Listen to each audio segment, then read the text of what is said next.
அஸ்ஸலாமு அலைக்கும் வரஹ்மத்துல்லாஹி வபரகாத்துஹு. தினமும் ஒரு ஹதீஸ். ஒருவர் தன்னுடைய வீட்டிலோ அல்லது கடை வீதியிலோ தனியாக தொழுவதை விட ஜமாத்தாக தொழுவது 25 மடங்கு நன்மைக்குரிய செயலாகும் என்று அல்லாஹுவின் தூதர் ஸல்லல்லாஹு அலைஹி வஸல்லம் அவர்கள் கூறியதாக அபூ ஹுரைரா ரதியல்லாஹு அன்ஹு அவர்கள் அறிவிக்கிறார்கள். நூல் புகாரி, ஹதீஸ் எண் 477.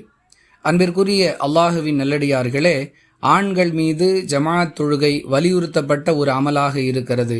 ஆனால் அற்ப காரணங்களுக்காகவெல்லாம் பலர் ஜமாத்தை விடுவதை பார்க்கிறோம். ஆனால் ஒன்றுக்கு 25 மடங்கு என்ற அளவிற்கு அதிகமான நன்மைகளை பெற்றுத்தரக்கூடிய ஒரு செயலாக அல்லாஹ் ஜமாத் தொழுகையை ஏற்படுத்தி தந்திருக்கிறான். அப்படி இருக்க எப்படியும் தொழப்போகிறோம், அதை தனியாக தொழுவதை விட ஜமாத்தாக தொழுவதன் மூலமாக 25 மடங்கு நன்மைகளை பெற்றுக்கொள்ளலாம் என்பதை அல்லாஹுவின் தூதர் ஸல்லல்லாஹு அலைஹி வஸல்லம் அவர்கள் தெளிவாக கூறுகிறார்கள். இதை புரிந்து நடந்து கொண்டால் நன்மையின் அளவு அதிகரிக்கும் என்பதில் சந்தேகமில்லை. வாஹிர் தஅவானா அனில் ஹம்துலில்லாஹி ரப்பில் ஆலமீன். அஸ்ஸலாமு அலைக்கும் வரஹ்மத்துல்லாஹி வபரகாத்துஹு.